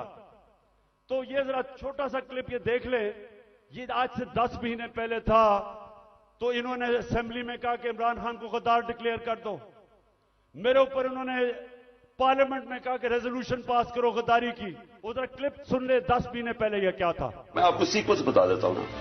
ये जब से आए हैं रुपया गिर रहा है, स्टॉक मार्केट, चीजें महंगी, डिफॉल्ट की तरफ जा रहा है पाकिस्तान। अगर हम डिफॉल्ट कर जाते हैं इसका मतलब पाकिस्तान बैंकरप्सी की जाता है। सबसे बड़ा इदारा कौन सा है जो हिट होगा? पाकिस्तानी फौज। जब फौज हिट होगी तो जो उसके बाद हमारे से कंसेशन क्या ली जाएगी? जो यूक्रेन से उन्होंने ली थी डीन्यूक्लियराइज करने की। सबसे बड़ा तो मसला उनको हमारी वाहिद मुसलमान मुल्क है जिसके पास न्यूक्लियर डिटरेंट है। जब वो चला गया फिर क्या होगा? मैं आपको आज कहता हूं पाकिस्तान के 3 हिस्से होंगे जो कि आप आम इनके थिंक टैंक्स, हिंदुस्तान के थिंक टैंक्स में देख लें। बाहर जो सारे बलूचिस्तान को लहदा करने के प्लान हैं, इनके प्लान बने हुए हैं। तो इस वक्त अगर सही फैसले नहीं किए जाएंगे, मुल्क खुदकुशी करने पे जा रहा है। मैं इसलिए जोर लगा रहा हूं। 10 महीने पहले यह कहा था। आज खुद इनका डिफेंस मिनिस्टर कह रहा है कि हमारा दिवालिया निकल गया है। इसहाक डार सेनेट के अंदर कहता है कि हमें आईएमएफ कह रही है कि जो हमारा लॉन्ग रेंज मिसाइल प्रोग्राम है उसको रोको। आईएमएफ ने कहा, हमने नहीं कहा। तो मेरे पाकिस्तानियों आज गौर से सुन लें। जब एक कौम माशी तौर पे जब वो गिरती है तो जैसे ही वो गिरती है उसकी नेशनल सिक्योरिटी मुतासिर होती है। जब सोवियत यूनियन दुनिया की दूसरी बड़ी ताकत, सबसे बड़ी फौज, लेकिन जब माशी तौर पे वो गिरा तो वो टूट गया। हम भी आज उधर खड़े हैं। अगर हमने अभी जो मैं ये अब अगली बात आपसे करना चाहता हूं कि अगर मैं अपनी एस्टैब्लिशमेंट इस सारे पाकिस्तानियों को बताना चाहता हूं कि अगर अभी हमने इस मुल्क को ना संभाला, ये सबके हाथ से निकल जाएगा। मैं आज अभी आपको अपना प्रोग्राम देने लगा हूं 10 पॉइंट का कि मैं आगे क्या, कैसे हमने मुल्क को निकालना है। तो मैं उससे पहले मैं आज पाकिस्तान की एस्टेब्लिशमेंट से सवाल पूछता हूं कि मुझे यह बताएं कि यह तो वाज़ेह है आपने फैसला किया हुआ है कि इमरान खान के ऊपर लकीर डाली हुई है, हमने जी इमरान खान को जीतने नहीं देना, ये सारा ड्रामा, सब कुछ, इलेक्शन डिले, ये सारा जो मेरे घर के ऊपर वारदात, लोगों को पकड़ा जा रहा है, मकसद एक है कि इमरान खान को हमने इक्तदार में नहीं आने देना। तो मैं आपसे पूछता हूं कि अगर चले ना आने दें, लेकिन अपना बताएं कि आपके पास कोई प्रोग्राम है? क्या आपके पास कोई प्रोग्राम है मुल्क को इस तबाही से निकालने का? क्या कोई रोड मैप है? मैं चैलेंज करता हूं कि ये जो ऊपर लोग बैठे हुए हैं, इनका कोई, ना इनके पास कोई अहलियत है, ना इनके पास नियत है। इन लोगों के तो सारे पैसे बाहर पड़े हैं। ये तो पाकिस्तान से जब मसला आता है ये बाहर भाग जाते हैं। तो इनके पास, अगर आप कोई समझते हैं कि ये मुल्क को संभाल सकेंगे जिस तेजी से हम नीचे जा रहे हैं, तो ये तो नहीं होने लगा। तो क्या आपके पास अगर और कोई प्रोग्राम है तो बताएं। अगर आप मुझे आज ये कह दें कि हमारे पास ये प्रोग्राम है, इससे मुल्क उठ जाएगा और इसलिए इमरान खान आपको नहीं आना चाहिए, मैं कहूंगा ठीक है, मैं अपने मुल्क के लिए पॉलिटिक्स कर रहा हूं, मुझे कोई क्या दे सकता है कोई, तो मैं ठीक है, लेकिन मुझे बताएं कि क्या प्रोग्राम है, क्योंकि मुझे पता है किसी के पास कोई प्रोग्राम नहीं है। प्रोग्राम अब ये मैं आपको बताने लगा हूं क्या है पाकिस्तान को। जिधर आज पाकिस्तान पहुंच गया है, कोई आसान रास्ता नहीं है इसको इस मुश्किल से निकालने का। अब सारे मुश्किल फैसले हैं, लेकिन मुश्किल फैसले वो कर सकता है जिसके पास पब्लिक मैंडेट हो, जो इलेक्शन से पब्लिक की वोट के जरिए आया हो, जिसको पब्लिक जिस पे एतमाद करे, वो बड़े बड़े फैसले करेगा। वो इस मुल्क को जब तक एक वो जमात जो गवर्नमेंट में आएगी पब्लिक के मैंडेट से, पब्लिक की वोट से, वो पहला कदम होगा। क्योंकि जब एक 5 साल के लिए हुकूमत आएगी तो लोगों को, बिजनेस कम्युनिटी को एतमाद होगा कि पॉलिटिकल स्टेबिलिटी आ गई है। उसके बाद अगला स्टेप होगा। और मैं आज आपको बताऊं कि हमारा मसला क्या है। हमारा 2 मसले हैं। हम जितने भी पैसे टैक्स से इकट्ठे करते हैं वो काफी नहीं है, हमारे खर्चे बहुत ज्यादा हैं, हमें कर्जों के ऊपर किस्तें देनी पड़ती हैं, वो बढ़ती जा रही हैं। तो हमारे पास इतना पैसा ही नहीं है और हम शुरू ही करते हैं, हम शुरू ही होते हैं खसारे से और हमें कर्जे पे मुल्क चलाना पड़ता है।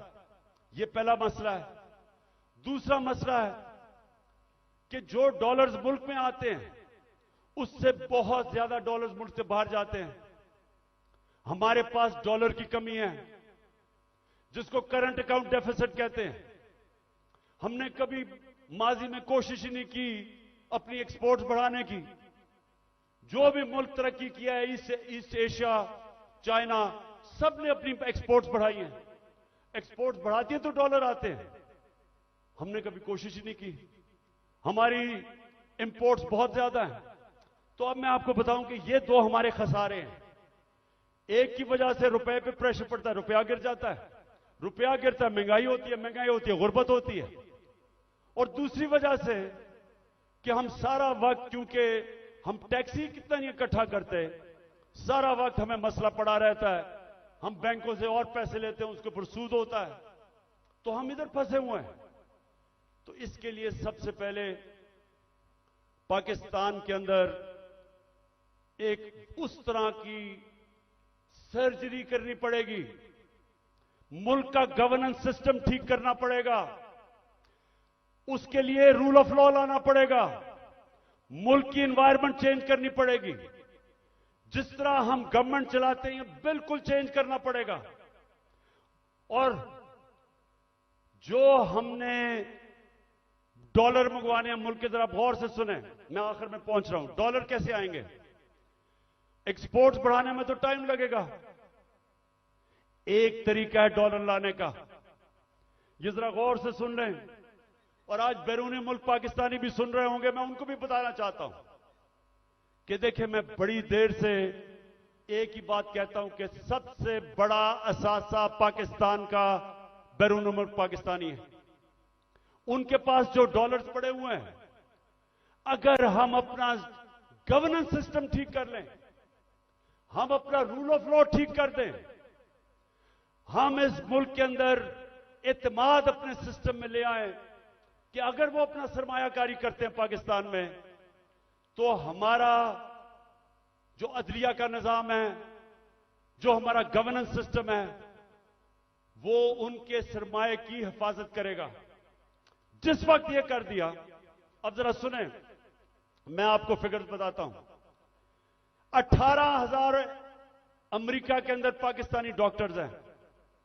फिर से सुन लें, पाकिस्तानी अमेरिकन डॉक्टर्स अमेरिका में 18,000 हैं। आपको पता है कि उनकी टोटल वेल्थ कितनी है? 18,000 पाकिस्तानियों की वर्थ कितनी है? 200 अरब डॉलर। 200 अरब डॉलर। क्या IMF के पास हम घुटनों के ऊपर हैं, हम 6 अरब डॉलर मांग रहे हैं। 200 अरब डॉलर 18,000 पाकिस्तानी अमेरिकन के हैं। हमारे जो 10 पाकिस्तानी अमेरिकन टॉप बिजनेसमैन हैं, सिर्फ 10, आपको पता है उनके पास उनकी वर्थ क्या है? 25 अरब डॉलर। 25 अरब डॉलर। तो 6 अरब डॉलर के पीछे हम आज IMF के पीछे हैं। आपको पता है कि इस मुल्क से सिर्फ दुबई में, यह ब्लूमबर्ग की रिपोर्ट है कि इस मुल्क से सिर्फ दुबई में चंद सालों में पाकिस्तानियों ने कितनी प्रॉपर्टी ली है? 10.4 अरब डॉलर। यह ब्लूमबर्ग की रिपोर्ट है। तो पाकिस्तानी अमीर हैं, मुल्क गरीब है, और इसके लिए हमने वो सिस्टम बनाना है। जब तक वो माहौल नहीं बनेगा जिसको एनेबलिंग एनवायरनमेंट कहते हैं, हम इनका पैसा नहीं ला सकते। ये अभी तक सिर्फ प्रॉपर्टी में पैसा लेते हैं, प्लॉट्स लेते हैं, लेकिन जब तक वो सरमायाकारी पाकिस्तान में नहीं करेंगे, हम इसी तरह ही घुटनों के ऊपर रहेंगे। जिस वक्त हमने अपना सिस्टम ठीक कर लिया, उन्होंने सरमायाकारी शुरू कर दी पाकिस्तान में, आप यकीन करें कि वो उनको देखते हुए सारी दुनिया से सरमायाकारी आएगा। यहां जो चाइना कैसे ऊपर गया? चाइना ने सबसे पहले अपना सिस्टम ठीक किया, उसके बाद जो बैरून मुल्क चाइनीज थे वो वापस आए, उन्होंने सरमायाकारी की। जब सरमायाकारी शुरू हुई तो वो इस तरह है कि जिस तरह शहद के ऊपर मक्खियां आती हैं, सारी दुनिया से सरमायाकार आ गया। 30 साल में चाइना किधर का किधर पहुंच गया, क्योंकि उधर लीडरशिप समझी कि जब तक हम अपने मुल्क का जो सरमायाकारी का माहौल है वो ठीक नहीं करेंगे, तो सरमायाकारी नहीं आने लगी। तो पाकिस्तान में तो सरमायाकारी आती नहीं है, क्योंकि प्लॉट बेचारा ओवरसीज पाकिस्तानी लेता है, उसमें भी कब्जा हो जाता है। वो कौन फैक्ट्रियां लगाएगा यहां? तो ये मैं सबसे पहले कि हमने ओवरसीज का पाकिस्तानियों का पैसा लेना, एक प्लान बनाया हुआ है हमने, कैसे उनकी इन्वेस्टमेंट लेके आनी है। तो ये पूरा एक प्लान बनेगा कि कैसे गवर्नेंस सिस्टम ठीक करनी है। 3.5 साल में हमें पड़ी, शुरू में तो हमें समझ ही नहीं थे कि क्या हालात है। तो इंशाल्लाह एक तो वो पहले, फिर दूसरा, हमने पाकिस्तान के अंदर लॉन्ग टर्म, मिडिल और लॉन्ग टर्म प्लानिंग, एक्सपोर्ट्स, एक पूरा मुल्क को लगाएंगे एक्सपोर्ट्स के ऊपर। एक्सपोर्टर्स को VIP बनाएंगे। जो मुल्क में डॉलर चीजें बेच के डॉलर लेके आएगा, उनके लिए सहूलतें देंगे। हमने दी थी, और इसकी वजह से हमारी रिकॉर्ड एक्सपोर्ट्स थी जब हमारी गवर्नमेंट गिराई गई है। तो फिर एक्सपोर्टर्स को जब तक आप उनको वीआईपीज नहीं बनाएंगे, जिस तरह ईस्ट एशिया में बनाया था, जिस तरह इंडोनेशिया, मलेशिया, ये चाइना ने जब तक नहीं किया, एक्सपोर्ट्स नहीं बढ़ेंगे। हम तवज्जो नहीं दी कभी उसके ऊपर। फिर आईटी, हिंदुस्तान की 140 अरब डॉलर की आईटी एक्सपोर्ट्स है, हमने कभी तवज्जो ही नहीं दी। हमने जब दी थी तो 2 सालों में 70% हमारी आईटी की एक्सपोर्ट बढ़ गई थी। उनको हमने उठाना है क्योंकि फ्यूचर टेक्नोलॉजी का है। तीसरी चीज, टूरिज्म। पाकिस्तान के पास कभी हमने तवज्जो नहीं दी।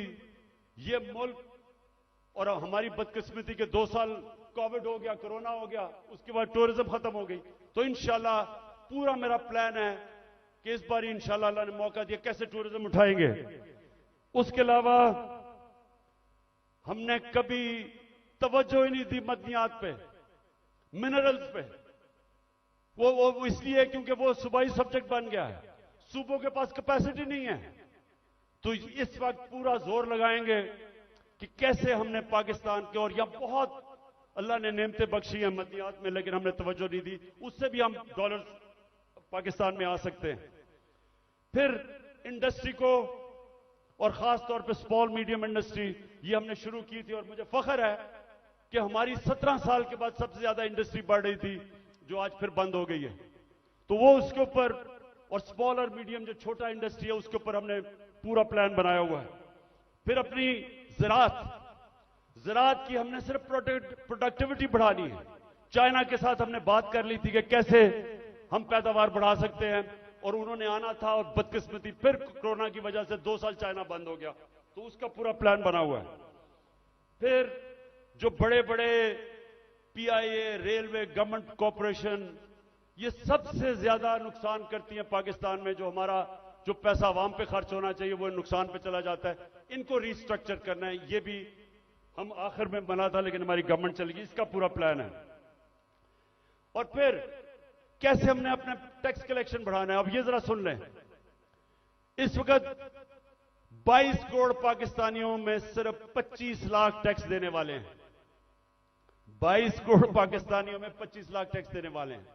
हमने नादरा के साथ मिलकर आइडेंटिफाई किए 4 करोड़ टैक्स देने वाले, उनके हमने टेक्नोलॉजी के इस्तेमाल करके हमने पता चलवाया कि इतने ज्यादा टैक्स पेयर जो पैसे नहीं देते, उनके लिए, ये मैं अब आखिर में आ रहा हूं, उसके लिए हमने पूरा प्लान बनाया हुआ था, लेकिन फिर हमारी गवर्नमेंट चली गई। लेकिन जब तक हम अपना टैक्स बेस नहीं बढ़ाएंगे, जब तक हमारा टैक्स नहीं बढ़ेगा, मुल्क आगे नहीं चल सकता। तो इंशाल्लाह उसका पूरा हमारा प्लान है। उससे मैं ये भी बता दूं कि हमने रिकॉर्ड टैक्स इकट्ठा किया था अपने दौर में। और फिर मनी लॉन्ड्रिंग, ये देखें हमारी जो एलीट है मुल्क की, शायद ही किसी मुल्क में ऐसे हो कि सारी एलीट जो पैसा होता है वो बाहर भेज देती है। प्रॉपर्टीज इनकी बाहर हैं, जिस तरह मैंने दुबई में बताया, लंदन, सारी दुनिया में। तो और ये चोरी का पैसा होता है। तो जब तक हम इसको कंट्रोल नहीं करेंगे, और ये होगा रूल ऑफ लॉ से, जितना हम अपना कानून तकड़ा करेंगे, हम इतना पैसा हमारा मुल्क से बाहर चला जाता है, डॉलर्स बाहर चले जाते हैं चोरी के, हमने वो रोकना है। आखिर में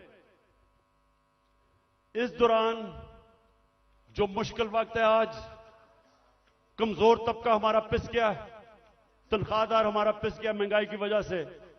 तो हमने जो चीजें शुरू की थी उसका मैं आपको बता दूं कि सबसे पहले हमने हेल्थ कार्ड, जो हेल्थ इंश्योरेंस थी, कि हर लोगों के लिए 10 लाख रुपए के लिए हेल्थ इंश्योरेंस हर खानदान के लिए किसी भी अस्पताल में अपना इलाज करवा सके, वो सबसे ज्यादा जो बंद किया गया कई जगह के ऊपर, वो फिर से हम शुरू करेंगे। क्योंकि ये आजकल के दिनों में, महंगाई के दिनों में, एक बीमारी हो जाती है घर में, सारा घर मकरूज हो जाता है। तो जो हेल्थ कार्ड है वो हमारा पूरा इनिशिएटिव है, और इंशाल्लाह वो नंबर 1 होगा कि हमने अब लोगों को कैसे तहफ़्फ़ुज़ देना है, सोशल प्रोटेक्शन कैसे करनी है। दूसरा, हमने सानिया निश्चित ने एक जबरदस्त प्रोग्राम निकाला है, और वो है हमने अब राशन देना है लोगों को। वो कैसे करना है, हमने अब पूरा डेटाबेस बनाया है। हमने देखा कि कौन कौन से खानदान उनकी इनकम कितनी है जो मुश्किल में है। तो इसको कहते हैं टारगेटेड सब्सिडी। पूरा प्लान ये है कि उनको डायरेक्ट हम पैसा देंगे ताकि जो गरीब लोग हैं उनको, जो कमजोर हैं, जो मुस्तक हैं, उनको डायरेक्ट पैसा मिले। आजकल के मुश्किल दिनों में उनको खाने पीने की इतनी चीजें महंगी हैं। तो एक ये पूरा प्रोग्राम हमारा बना हुआ है। फिर हमने नौजवानों को लोन्स देने हैं, सूद के बगैर कर्जे, ताकि वो अपनी बिजनेस से शुरू करते हैं। हमने कामयाब जवान में काफी किया था, लेकिन इंशाल्लाह उसको अब और आगे लेके जाएंगे। फिर घर बनाने के लिए तनख्वाहदार तबकों के लिए हमने पहली दफा पाकिस्तान में घर बनाने के लिए हाउस फाइनेंसिंग शुरू की थी। सस्ते सूद के ऊपर कर्जे, यानी अगर, क्योंकि कैश तो लोगों के पास होता नहीं है, लेकिन जितने पैसे लोग किराए पे दे रहे हैं वही किस्त बन जाए और उसी में घर उनका हो जाए। तो ये हमने पूरा स्कीम शुरू की थी, फिर से करेंगे, क्योंकि तनख्वाहदार लोगों के लिए अपना घर बनाना नामुमकिन है, वो फिर से शुरू करेंगे। फिर कच्ची आबादी, इतनी ज्यादा कच्ची आबादियां हो गई हैं। हमने आखिर में ये प्रोग्राम बनाया था क्योंकि टाइम लगा डेवलप करने में। अब सारी कच्ची आबादियों के अंदर, ये मलेशिया में भी हुआ है, ये तुर्की में भी हुआ है, हम क्या करेंगे कि उनके लिए मॉडर्न फैसिलिटीज उधर ही खड़ी करेंगे और डेवलपर को कहेंगे कि वहां एक बिल्डिंग बना ले और वो ही उनके लिए बिल्डिंग बनाए जिधर उनको फैसिलिटीज मिल जाए, पानी मिले, सही माने में वो रह सके, बजाय गंद के अंदर कच्ची आबादी में लोग रहते हैं, और घर भी अपना हो जाए। साहब को इमरान खान बड़ा खतरनाक लग रहा था, इसलिए उसने काम कर दिया। अगर ये फैसला आपके पास वो रेडी वालों के लिए जो हमने किया था वो जरा दिखा दें लोगों को। हमने फैसला किया कि देखें, हम रोजगार तो दे नहीं सकते लोगों को, तो हमने लोगों के लिए रेडियां बनाई। इस्लामाबाद में एक्सपेरिमेंट शुरू किया कि उनको बजाय लोग तंग करें, कोई उनको कॉर्पोरेशन वाले लोग उठा दें, कोई पैसे ले ले, जो छाबड़ियां लगाते हैं, तो हमने उनके लिए जबरदस्त रेडियां बनाई, उनको एक जगह दी, ताकि जैसे हमारी गवर्नमेंट गई उनको हमने अच्छी बड़ी रेडियां बना के दी, वो बेचारे अपने रोजी कमाना शुरू हुए। ये इंपोर्टेड हुकूमत ने वो सारी रेडियां आपके सामने खत्म की। देखिए, न्यूयॉर्क आप जाएं, पता नहीं कितने आप में से लोग गए हैं, वहां हर जगह पे उन्होंने अपनी अपनी स्टॉल्स लगाए होते हैं सड़कों के ऊपर और रोजगार कमा रहे होते हैं, उनको इजाजत होती है। हम क्यों नहीं करते? वो बेचारे पॉश एरियाज के अंदर, इस्लामाबाद के ब्लू एरिया में नहीं जी, वो खास कोई लोगों का इलाका है जिधर बेचारा आम आदमी रोजी नहीं कमा सकता। तो इसके ऊपर भी इंशाल्लाह अब हमने प्लान बनाया हुआ कि सारे पाकिस्तान में आम लोगों को मौका दें, अपनी जगह बनाएं ताकि रोजी कमा सके, बच्चे पाल सके।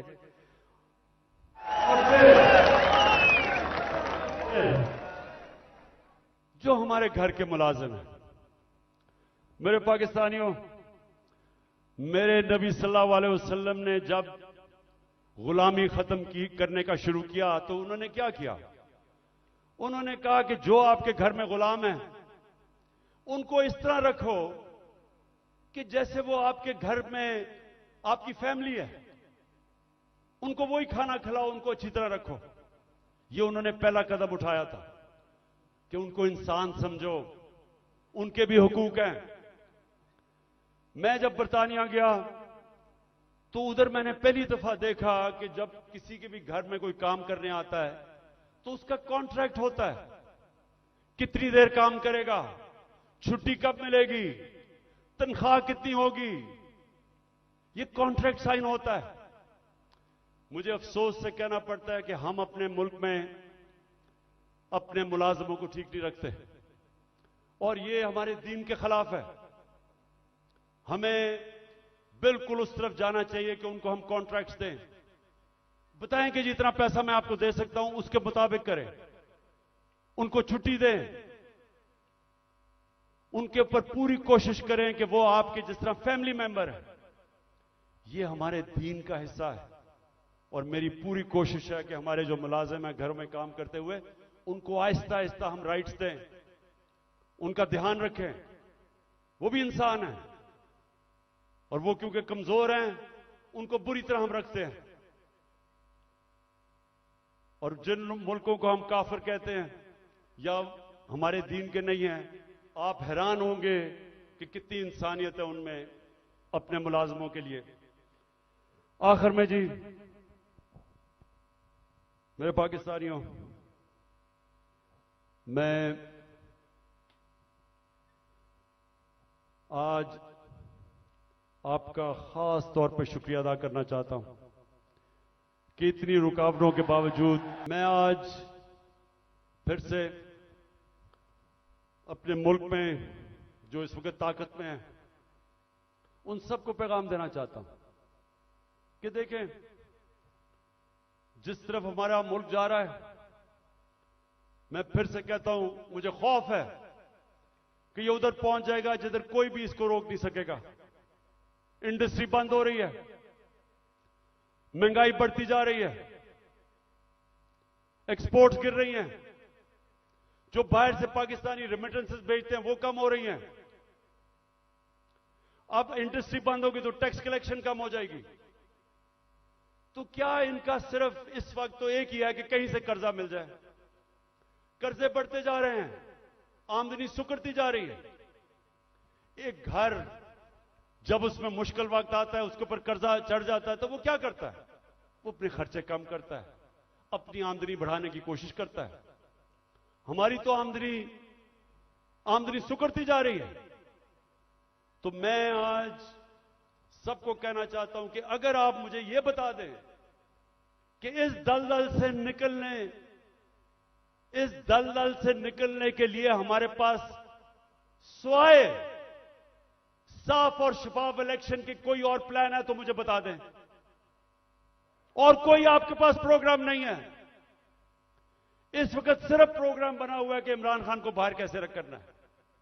फिर से मैं कहता हूं, कोई तो आपके पास प्रोग्राम होगा। एक तेजी से तबाही की तरफ मुल्क जा रहा है। कहीं बाहर के तबसरे पढ़ लें, हिंदुस्तान का टीवी देख लें, वो क्या कहते हैं पाकिस्तान के मुताबिक, तंज कर रहे हैं। लेकिन हम सिर्फ यहां सारे जो साहिब इख्तिदार हैं, बस एक ही ज़हन में है कि जी इमरान खान को बाहर कैसे रखना है। तो मैं फिर से आज अब सबको अपील करता हूं कि हमारे पास वक्त कम है। मुझे कहते हैं जी इलेक्शन डिले कर दें अक्टूबर तक। मुझे एक चीज बता दें कि अक्टूबर में इलेक्शन करवाने से मुल्क को क्या फायदा होगा। मुझे यह कन्विंस कर दें कि अगर इलेक्शन डिले होता है तो मुल्क तब तक संभल जाएगा। मुल्क तो नीचे जा रहा है, हल कोई है नहीं, लेकिन सिर्फ इसलिए कि डरे हुए हारने से इलेक्शन नहीं करवाना। तो मैं अपनी सारी कौम को भी आज कहना चाहता हूं कि पाकिस्तानियों, आपने याद रखना है कि आपने किसी सूरत जालिम के सामने सर नहीं झुकाना। आपने अपनी आजादी के लिए ये जो खौफ का बुत है इसको तोड़ना है। पकड़ धकड़, तशद्दुद करना, रेंजर्स ले आए कि जी पुलिस नहीं तो रेंजर्स आ जाए, क्या इससे मुल्क ठीक हो जाएगा? क्या इससे लोग डर जाएंगे? लोगों ने नहीं अब डरना। ये जितना आप ये जुल्म करेंगे, लोगों की नफरतें बढ़ेंगी। जो निकलता है, जिसको आप तशद्दुद करके जब वो निकलता है, उसके अंदर नफरत भरी होती है। मुझे तो पहली दफा पता चला कि जब मुझे एक बलूचिस्तान में मिनिस्टर ने कहा, उसने कहा इमरान खान, खुदा के वास्ते अपने लोगों को बताओ कि ये जो हमारे लोगों को पकड़ के तशद्दुद टॉर्चर करते हैं, वो जब वापस जाता है सारा का सारा गांव खराब हो जाता है। वो कहता है जब उसकी जिस तरह उस बेचारे को जिल्ले शाह को कत्ल किया, अगर कत्ल करते हैं, जब उसकी जो डेड बॉडी मिलती है, फिर सब केस खिलाफ हो जाते हैं। ये तो कहता सारी कौम को खिलाफ कर रहे हो। कभी ये भी तरीका है कि इंसानों को भेड़ बकरियों की तरह डंडे मार के लाइन में करो? इंसान ऐसे नहीं होते। इंसान को समझाना पड़ता है। दिल और दिमाग की जंग होती है। ये डंडे से कोई आज तक नहीं ठीक हुआ।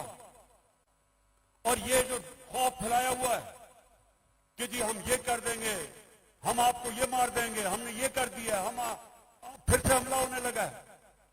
देखें, आखिर में मैं आपको ये बात बता दूं, आज है 25 हो चुकी है। 25 मार्च को पाकिस्तान वर्ल्ड कप जीता था। मेरी जितनी सारी टीम थी, मेरी सारी टीम, और वो अभी सारे लोग क्रिकेट के ऊपर बातचीत करते हैं, कभी उनसे पूछें, सारी टीम दिल हार चुकी थी। सबका क्या था, हम इतना बुरा हमारा हालात थे, सबने कहा कि हम नहीं जीत सकते। अभी भी किसी टीम वालों से पूछ लें, एक आदमी था जो कहता था अभी हम जीतेंगे, और वो आपके सामने खड़ा है।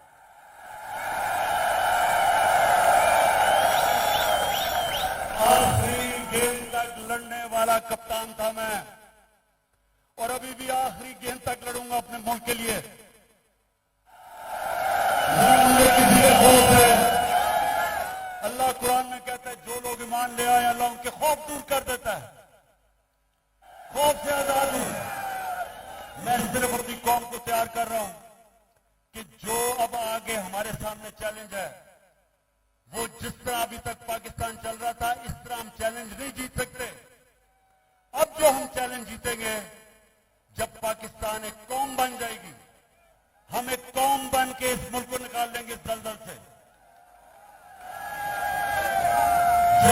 जापान तबाह हो गए थे सेकेंड वर्ल्ड वॉर में, दूसरी जंगे अजीम में तबाह थे दोनों मुल्क, क्योंकि वो कौम थी। दोनों 10-10 साल में खड़े होकर अजीम पावर्स बन गए।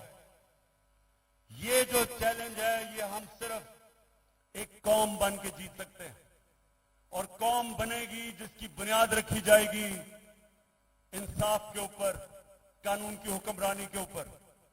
और इसलिए आखिर में हम अपनी अदलिया को आज पैगाम देना चाहते हैं कि कौम आपके साथ खड़ी है, और आपने आइन की हिफाजत करनी है, और इंशाअल्लाह हम इस मुल्क को एक अजीम कौम बनाएंगे। पाकिस्तान जिंदाबाद।